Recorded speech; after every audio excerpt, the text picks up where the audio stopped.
Kashiba-chan here, and welcome back to Google Translating Stuff. So we're gonna do things a little differently with this video. I'm still gonna run random stuff through the story generator and put it through Google Translate. However, I'm doing it a little differently. I'm gonna take one story, I'm gonna run it through 5 times and see how it differs through. And then I'm gonna take the one that's been Google translated 5 times and run it through 5 more times to see how it differs. And then I'm gonna take that and run it through 10 more times and see how it differs. Basically, I'm running a story through Google Translate 20 times, seeing how it differs from the original story. So let's get started. Alright, so this is our prompt. What if the Has-Been Hotel characters were in Dotadon? I don't know if this thing knows what Dotadon is, but here we go. Oh yes, I also have this as a screenplay, so here we go. So the title is Ghosts in the Static. It's a short screenplay, TVMA, supernatural comedy drama, urban fantasy crossover length. Okay, so it tells me it's about 550 words. Okay, here we go. Rain slicks the concrete, a flickering street lamp casts long shadows. Chloe, 18 quirky bright eyes with existential curiosity stands beneath it, holding a strange glowing radio tuned to white noise. So far, it's not Has-Been. Okay, we got Has-Been Hotel, but who the hell is Chloe? Suddenly crackle, the radio emits a distorted voice. Synthetic glitchy, they walk among you, not demons, not angels, businessmen. Chloe frowns, then whoosh, a swirling vortex opens. Out stumbles Alistair, adjusting his crimson coat, humming a jazz tune. He stares at his surroundings, rain graffiti dumpsters, with mild disgust. Well, this isn't the lobby. Smells like despair, but the budget kind. He adjusted his gloves. I could try and do... I probably shouldn't do voices. Okay, we're still doing Alistair. Though I do appreciate the aesthetic. Decaying urban melancholy. Very noir. Chloe gapes. Are you a ghost? Worse, my dear. I'm radioactive. Sincerely, shut up. Before she can respond, whoosh, a second vortex. Enter Vaggie, spear in hand, eyes sharp. Alistair, what in hell's name? This isn't the hotel. She eyes the puddles. And why does it smell like soy sauce and regret? Charming. It's called Earth. The Has-Been's new field trip location, I think. He peers into the glowing radio in Chloe's hands. I'm taking this doesn't know what Dotadon is because... Who the hell is Chloe? Ah, psychic conduit? How quaint. Suddenly screech, a UFO-shaped object zips overhead, firing pink beams. A group of cute aliens, big eyes, fuzzy suits, wave cheerfully before crashing into a taco truck. Out pops Omega, flamboyant, glowing with psychic energy, covered in guacamole. Worth it. First contact demands. Flare. You're not ghosts, you're aliens. And you dress like you moonlight as a My Chemical Romance tribute act. Omega strikes a pose. I am Omega, interdimensional psychic, lover of tacos, and dancer. Vaggie rolls her eyes. Great, more lunatics. Where's Husk? On the rooftop, moments later. Husk, wings drooping, cigarette burning, watches the chaos below. He's perched on a rusted AC unit, sipping cheap whiskey from a paper bag. I used to sell souls. Now I'm stuck babysitting cosmic weirdos in a city that smells like expired ramen. Angel Dust swings down on a fire escape flanked by two demonic rats dressed as backup dancers. Baby, this city's electric. I could start a burlesque act here. Angel in the Rain. It writes itself. Yeah, enjoy it. I hear Earth's healthcare system is hellish. Alistair joins them, tuning an invisible radio on his wrist. Turns out we're stuck until the dimensional harmonics reset. Approximately 6 hours. 6 hours? Sugar, I could get married, divorced, and crowned prom queen in that time. Vaggie sighs, crossing her arms. Fine, but no summoning legions, no recruiting, and no haunting local businesses. Cross my heart and hope to die again. They all watch Chloe and Omega attempt to jazz communicate with the crashed UFO using dance moves and interpretive jazz hands. You think they'll make it back? Doubtful, but isn't that the fun of it? A quiet beat, rain falls, the city hums. Fade out. Title card has been Hotel Static Season. In retro 70s horror font with UFOs and demons dancing the end. That was interesting, but they really did not get dotted on because who the hell is Chloe and Omega? I mean, they got the aliens. I'll give it that, they got the aliens. But they didn't get, like, Momo or Okarun. Or, no. They just threw someone in there named Chloe. Okay, unless Chloe was supposed to be Charlie. But I feel like they would have gotten Charlie. So let's Google Translate this one 5 times. Okay, and this is it going through 5 times. And I can already see it's messed up. So title, The Ghost in the Poem, short story, not suitable for readers under 17, supernatural drama fantasy, whatever.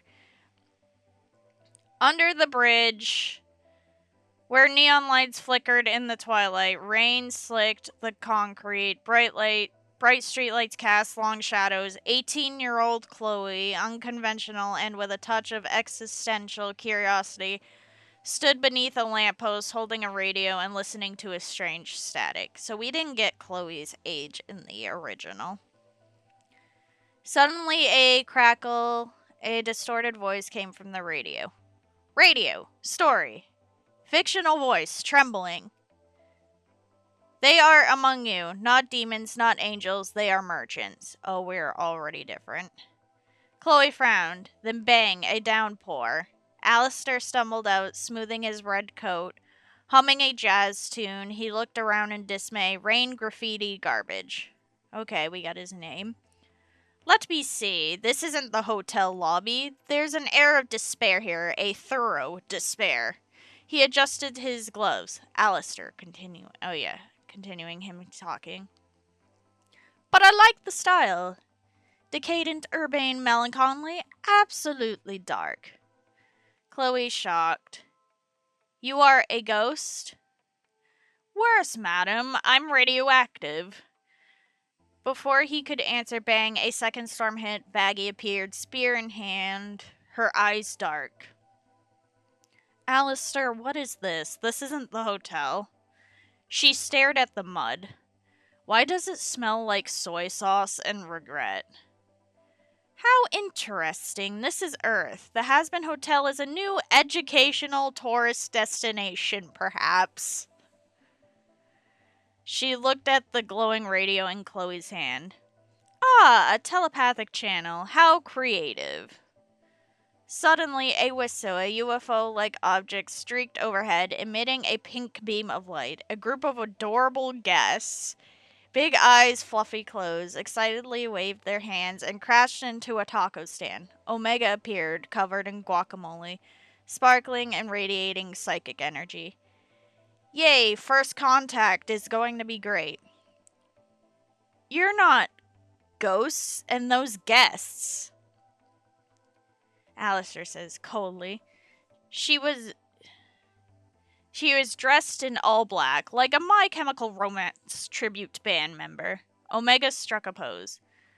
I'm Omega, interdimensional psychic taco enthusiast dancer.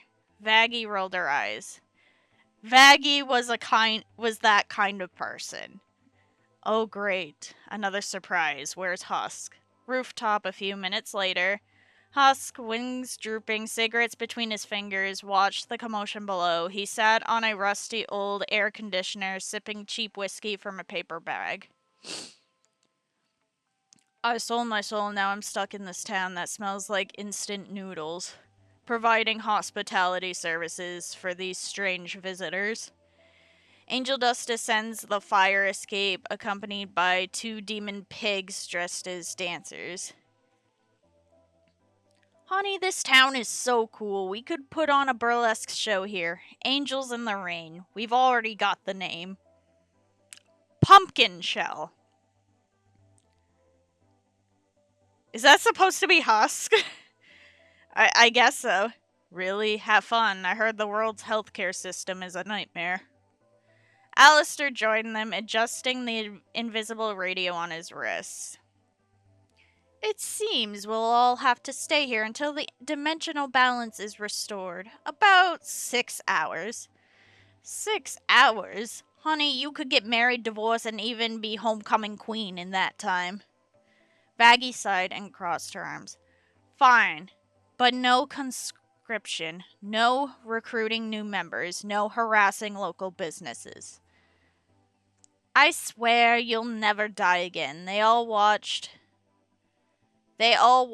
as Chloe and Omega attempted to communicate with the crashed UFO using jazz-like dance steps and gestures. Husk slightly drawn out. Do you think they'll come back? It's hard to say, but isn't that the precise charm of it? Silence falls, it begins to rain, the city is filled with noise. The screen fades to black, titled Hell Hotel Static Season. The end of the end. Okay.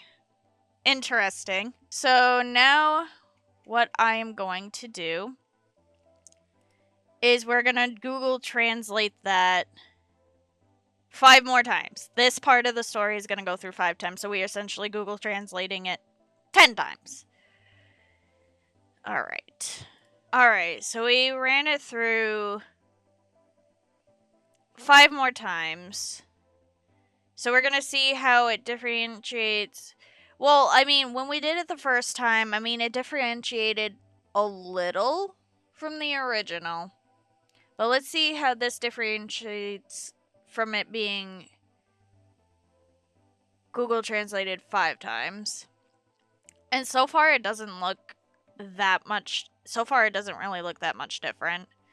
So title, Ghosts in the Poem, which was the title with it being translated. Format, short story, reading age, not suitable for children under 17. Drama, supernatural fantasy. Underneath a bridge shimmering with twilight neon. Rain was drawing patterns on the concrete, bright streetlights cast long shadows. Chloe, an eccentric 18-year-old girl with a slight penchant for experimentation, stood under a streetlight, radio in hand, listening to a strange buzzing sound. Suddenly, like an explosion, a distorted sound blared from the radio. Radio story, fictional voice trembling. They are among you. They are not demons. They are not angels. They are merchants. Chloe frowned, then thumped. The rain came down. Alistair jumped out, straightening his red coat, a jazz melody playing. She looked around in surprise. Rain, graffiti, garbage. Well, this isn't the hotel lobby. An atmosphere of despair. Pure despair. He adjusted his gloves. But I like your style. The charm of a decaying city. It's truly eerie. Chloe's surprised. Are you a ghost? Worse than that, madam. I'm contaminated with radiation. Before she could answer, thump, a second downpour began. Vaggie appeared, spear in hand, dark eyes. Alistair, what is this? This isn't the hotel. She looked at the garbage. Why does it smell of soy sauce and regret? I see that didn't change at all much.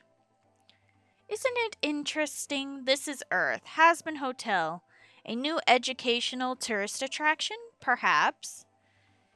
He glanced at the bright radio and Chloe's hands. Ah, a telepathic channel. Not very creative.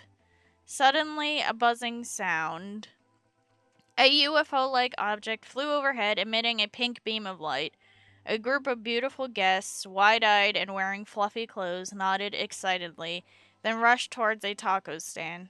Omega appeared, covered in guacamole, glowing and emitting psychic energy. Yes, this first date is going to be amazing. You're not ghosts, and we're humans. She was dressed all in black, like a member of a My Chemical Romance tribute band. Omega struck a pose. I'm Omega, interdimensional psychic taco enthusiast dancer. Vaggie rolled her eyes in exasperation. Vaggie was exactly like that. Oh great, another surprise. Where's Husk? Duck. A few minutes later.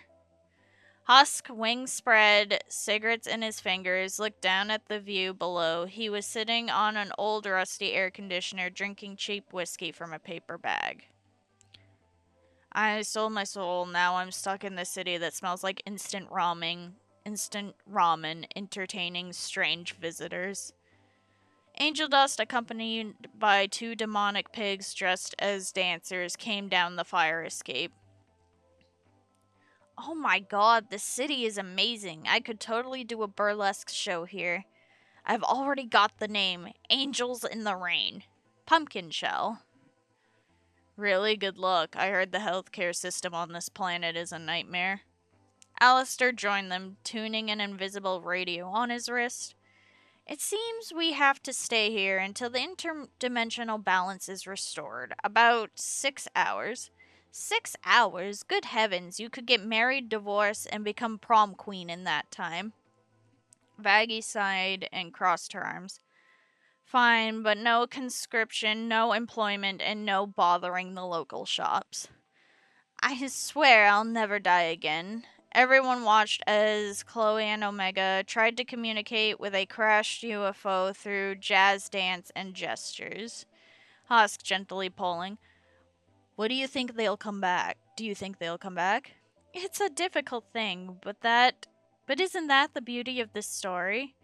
Silence falls, rain begins to fall, the city fills with noise. The screen zooms in, title Hotel Hell Static Season. The end. That didn't change. That really didn't change much from the other one. So let's put it through 10 more times and see if we can really get it to change up. Alright. Oh, I see I definitely see it's, gotten a little worse. Because now we've changed that title. So, okay, this is a Google translated basically 20 times. So, title, Shadows in a Poem. Short story, not suitable for readers under 7. Okay, they still got that. At dusk, under a neon-lit bridge, raindrops traced shapes on the concrete pavement. Bright streetlights cast long shadows. Chloe, an adventurous 18-year-old girl, stood under a streetlight, radio in hand, when she suddenly heard a mysterious buzzing sound. Suddenly, a strange, loud bang like an explosion came from the radio. Radio, fairy tale.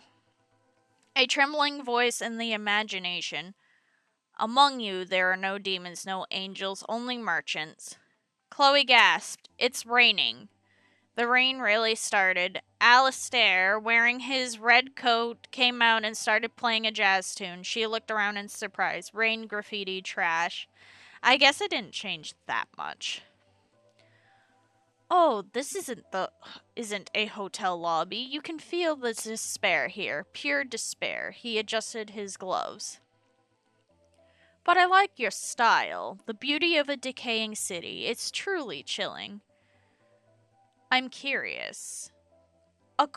Chloe, I'm curious. A corpse? Worse, ma'am. I'm radioactive. Before he could answer another downpour began. Bucky appeared, holding a spear. His eyes were black. Alistair, what is this? This isn't a hotel. He looks terrifying. Does this smell like soy milk and regret? Doesn't this change anything? We're on Earth now. The Has-Been Hotel, the new training hotel? Maybe. Chloe glanced at the radio in her hand, which was turned on. Well, a telepathic station, not the first one. Suddenly, a loud bang and a UFO-like object hovered above them, emitting a pink glow. The beautiful guest, eyes wide, impeccably dressed, nodded happily and hurried to the taco table. Omega appeared covered in avocado, which glowed with magical energy. Yay, this will be the best first meeting ever. That wasn't a shadow, and we're human. Aragol? He's dressed all in black, like a member of My Chemical Romance cover band. Omega fell silent. I am Omega, dimensional traveler, taco enthusiast, dancer. I see they still got that right. Baggy rolled her eyes, looking disgusted. Typical Baggy. Here he comes again. Another look of surprise. Where's Hask? Duck. A few minutes later, Hasker looked down at the ground, wings outstretched, a cigarette between his fingers. He sat on an old rusty air conditioner, drinking cheap whiskey from a paper bag. I see they still got that right. I sold my soul. Now I'm stuck in this ramen-scented city with a bunch of strangers. Angel Dust descended the emergency staircase with two oddly dressed wicked pigs. Wow, this city's amazing. We could put on a hilarious cabaret show here. I've already thought of the name. Angels in the Rain. Pumpkin Shell. Really? Good luck. I've heard the medical system on this planet is terrible. Alistair, with an invisible walkie-talkie strapped to his wrist, joined them. I think we should stay here until the balance on the other side is restored. About 6 hours. 6 hours? Wow, and all this time I could get married, divorced, and even be crowned prom queen. Baggy sighed and crossed his arms. Okay, but you can't date, you can't work, you can't even go to the corner store. Ergo. Ironic. I promise I won't die again. Everyone watched as Chloe and Omega tried to communicate with the crashed UFO using jazz dance and body language. Hasker slowly drawing. Do you think they'll come back? Arago groaning. This is really difficult, but isn't that what the story is all about?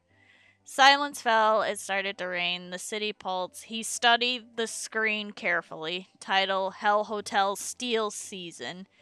Literally inspiration 70s. Okay. I mean, it was different, but it wasn't that different. I mean, I should do one of these and put it through like 100 times and see how we can really change the story, but as of right now, I'm just gonna stick with the format. Alright, so we only have time for one more, and I'm gonna make this interesting, so I'm gonna let it write a story based on me and my reverse harem, which consists of Alistair the Radio Demon, Trafalgar Law, Satoru Gojo, Itachi Uchiha, and Midas. So, oh god, let's see what they do with this. I'm scared. Oh boy. Okay, so the title is The Still Hour. So we're in my apartment, and it's raining. A dimly lit book-lined loft in a quiet corner of Tokyo.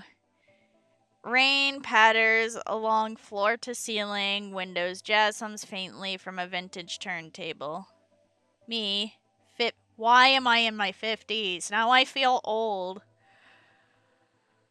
Elegant and weary pours tea into 5 mismatched cups. She wears a silk robe over a tailored shirt. Her eyes carry decades of quiet storms. Behind her, 5 men occupy the space like shadows in a dream. Alistair, in a crimson pinstrip suit, grin sharp as a blade, static crackling beneath his voice.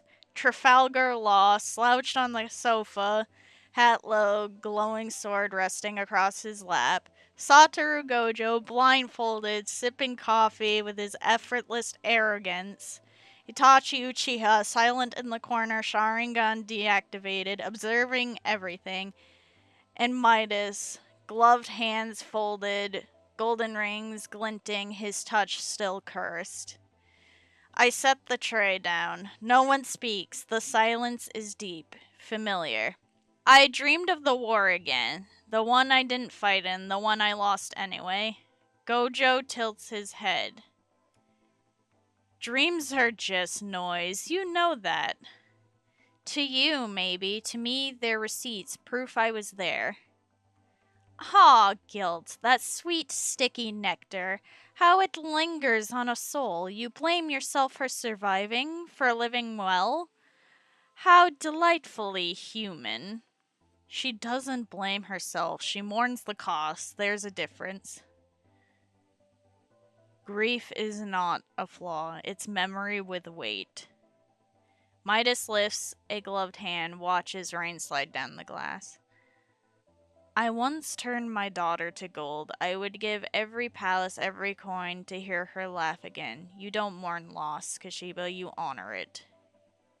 A long beat, thunder rolls. You all come from places of violence, of power. I never asked for any of you, yet here you are. Why do you stay? They exchange glances, subtle, unspoken. Because you don't fear us, that's rare. Because you see the monster and serve tea anyway. Because you remember our names, not titles, not legends, us. Itachi steps forward, hands in his pockets.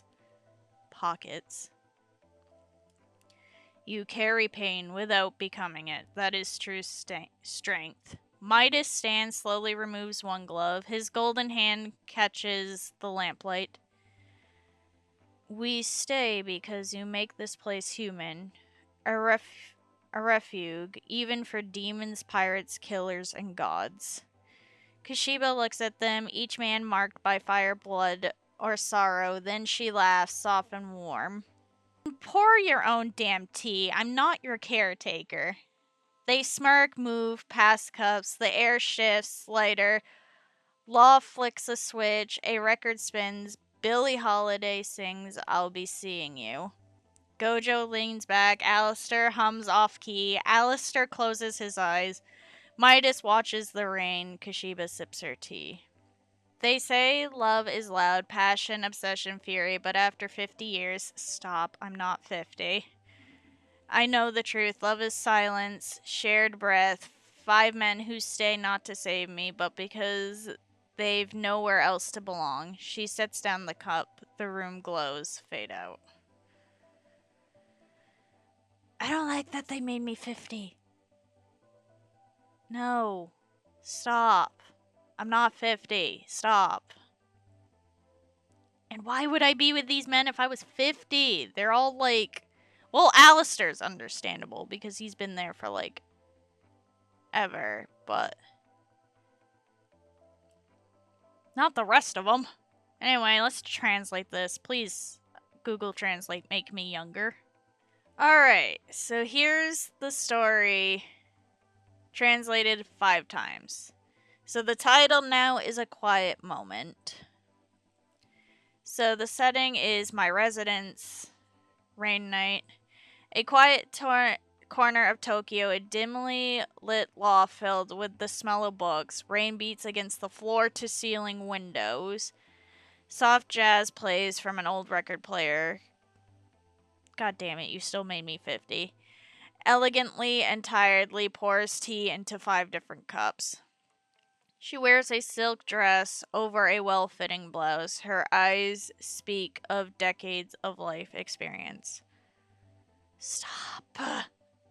Behind her, 5 men fill the room, like shadows from a dream. Alistair in a dark red suit, his smile sharp as a knife, his voice cracked like static electrically. Trafalgar Law sits calmly on the sofa, his hat pulled down over his face and a shiny sword on his lap. Gojo Satoru, eyes closed, drank his coffee with indifferent arrogance.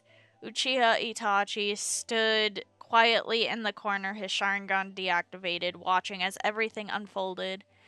Midas, his gloved hands, his glittering golden rings, his touch still carried a curse. I put down the tray. No one spoke. A deep, familiar silence. "Okay," almost muttering. "I dreamed about that war again, the one in which I did not participate, but which I lost anyway." Geijo Sataru bowed his head. "Dreams are just noise. You know that, don't you?"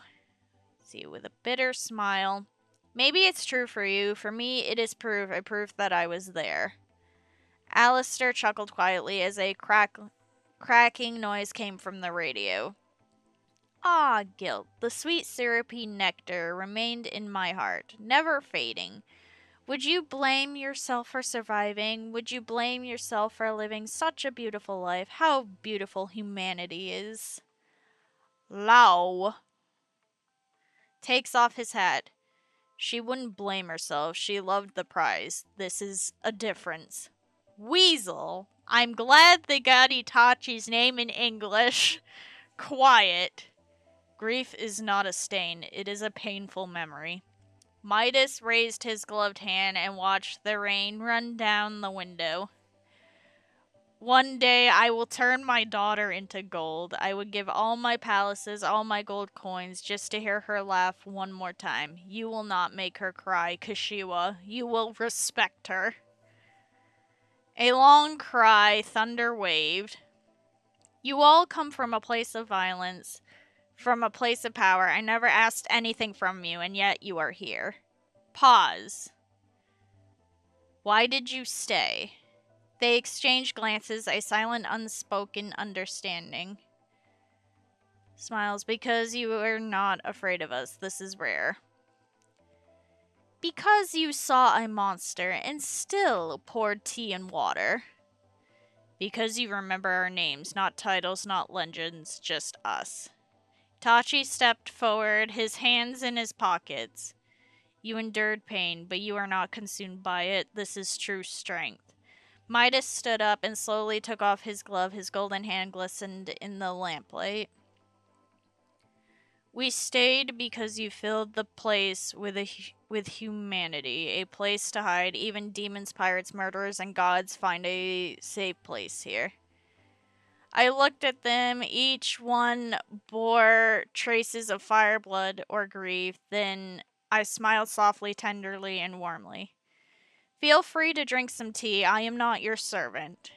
A slight smile appears on her lips. They stood up. Cups were passed back and forth. The air seemed to move, to become lighter. Lao turned the knob. A record began to play. Billie Holiday sang, "I'll See You Again." Gaja Sataru lay back. Alistair hummed a distant melody. Tachi closed his eyes. Midas looked at the rain. I took a sip of tea. Me off screen. They say that love is high, passion, obsession, anger, but stop. But 50 years later, I understand the truth. Love is silence. It is divided. 5 men remain, not to save me, but because they had nowhere else to go. She put the cup down, the room lit up, disappear. You're supposed to make me younger, Google. Come on. Alright, let's do this 5 more times. Let's see if they can actually, get my age right. Not make me into an old woman. Alright, so here's the story translated 5 more times, aka 10 times. So, title, A Moment of Silence. So we changed it a little bit. So we're still at my house. I am now Kashihehe. Okay. A quiet corner of Tokyo, a dark attic filled with the smell of books. Raindrops smash against the floor to ceiling windows. An old gramophone plays light jazz music. Me, stop! They still got me in my damn 50s. Ugh! Me pours tea into 5 cups, looking elegant but tired. I wear a silk dress over a fitted blouse. My eyes reflect years of life experience. Stop. I'm not that old. Behind her, 5 men fill the room like dreamy shadows. Alistair wears a dark red suit. His smile is as sharp as a blade. His voice crackles like static electricity. Trafalgar Lowe sits quietly on the couch, his hat pulled over his face and a gleaming sword in his lap. Gojo Satoru closed his eyes and sipped his coffee with carefree ambition. Itachi Uchiha sat quietly in the corner, his Sharingan out, observing the situation. Midas showed his gloved hand and shiny gold ring, the curse still on his fingers. I put the tray down, no one spoke, there was a deep, meaningful silence. The city is Kashidu, approx Mumbai. I dreamed about the war again, a battle I didn't take part in, but still lost. Gojo Satoru lowered his head.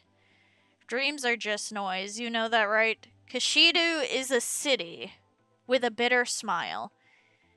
Maybe it's the same for you, but for me it was proof. Proof I was there. Alistair laughed softly as the radio boomed. Alistair was selected. Yes, that's a mistake. That sweet, sticky honey-like feeling that stays with me and never goes away. Would I blame myself for living? Would you blame yourself for living such a beautiful life? People are so beautiful. Lou, taking off his hat. He won't blame himself. She really liked the price. That's the difference. Itachi was chosen. Gradually. Pain is not a stigma. It was just a painful memory. Midas raised his gloved hand and looked at the rain pouring down the window. Midas was chosen. One day I will turn my daughter into gold. I would give all my little stones, all my gold coins just to hear her laugh again. Don't make her cry, Kashiva. Respect her.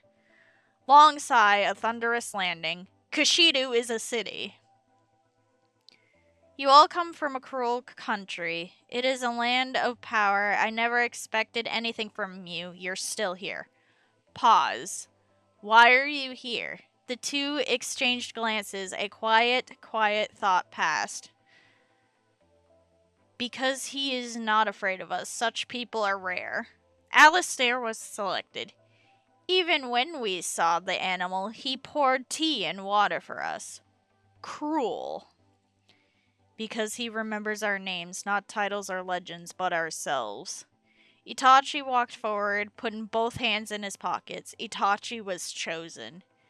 You suffer pain, but you don't let it consume you. That's real power. Midas stopped and slowly took out his wallet. His golden hand shone in a light of Dalhi. Midas was chosen. We are here because you filled this place with human warmth, because you gave us a place to hide. Demons, pirates, murderers, and even gods find protection here. Coco looked at them. There were traces of fire, blood, and pain on each of their faces. Then slowly a warm smile appeared. Kashidu is a city. Pleasant for tea, I am not your servant. A soft smile played on his lips. They stood up. He put the teacup back in its place. The wind seemed to be blowing. He felt light. He lowered the record player. The record started spinning. Billie Holiday sang I'll See You Again. Gojo Satoru took a step back. Alistair hummed a haunting tune. Itachi closed his eyes. Midas watched the rain fall. He drank a cup of coconut tea. Kashiwa off screen. They say love is a wonderful thing, is wonderful. Passion, obsession, rage, but 50 years later I realized the truth. Love is silence. It is shared 5 husbands.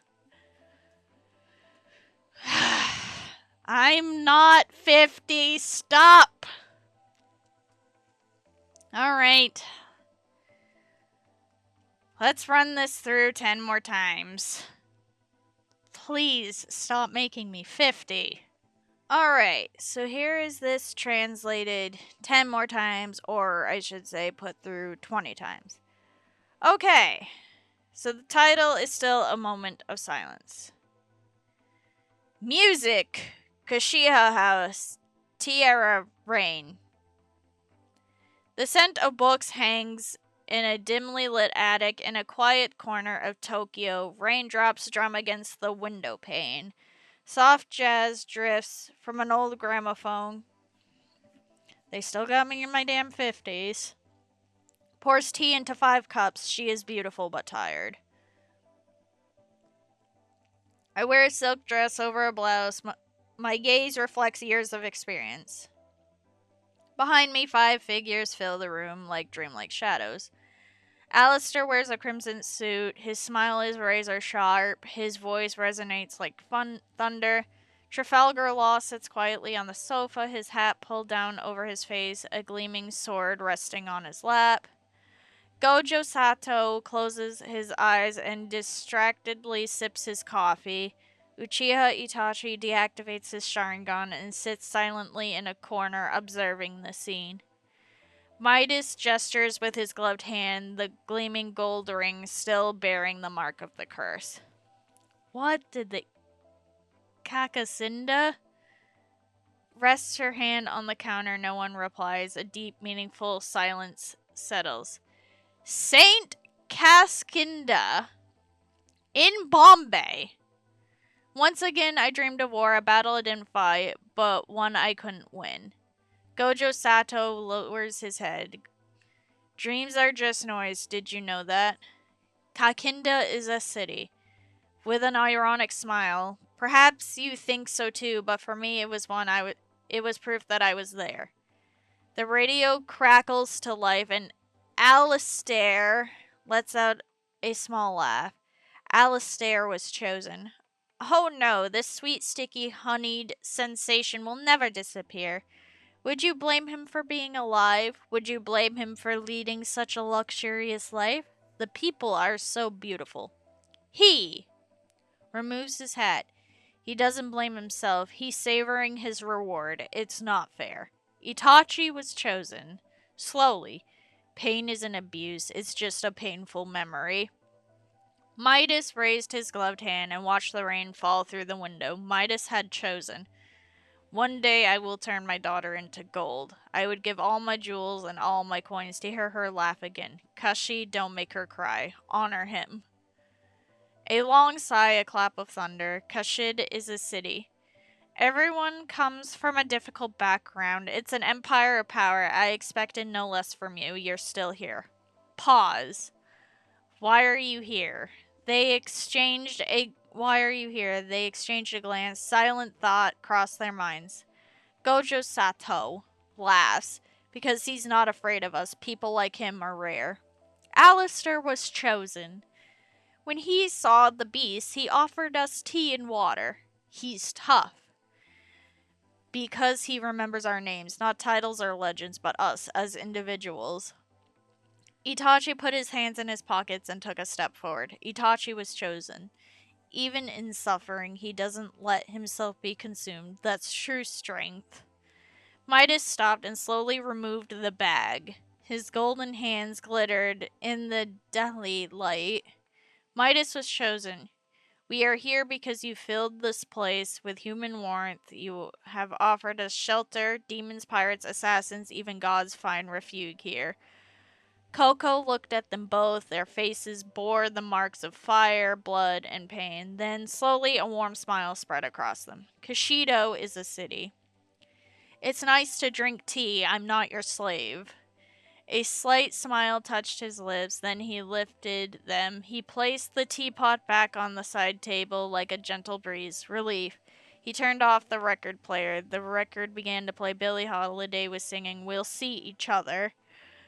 Gojo Sato took a step back. Alistair played a lively tune. The waiter closed his eyes. Midas contemplated the rain. He drank a cup of coconut milk. Kashido, narrator. They often say that love is magic, passion, anger, rage, but Stop. But 50 years later, I understood the truth. Love is silence. It divides people. 5 people. Okay. I mean, that was quite different, but okay. But yeah, so this is all I have time for. So that's it for today, guys. Make sure to like, comment, and subscribe for more Google translating stuff. Also, follow me on Twitter at Kashiba Gamer Girl and on TikTok at Kashiba Chan. Also, don't be afraid to follow my other channel at Straw Cat Crew on both YouTube and TikTok. And I'll see you guys next time. Bye bye.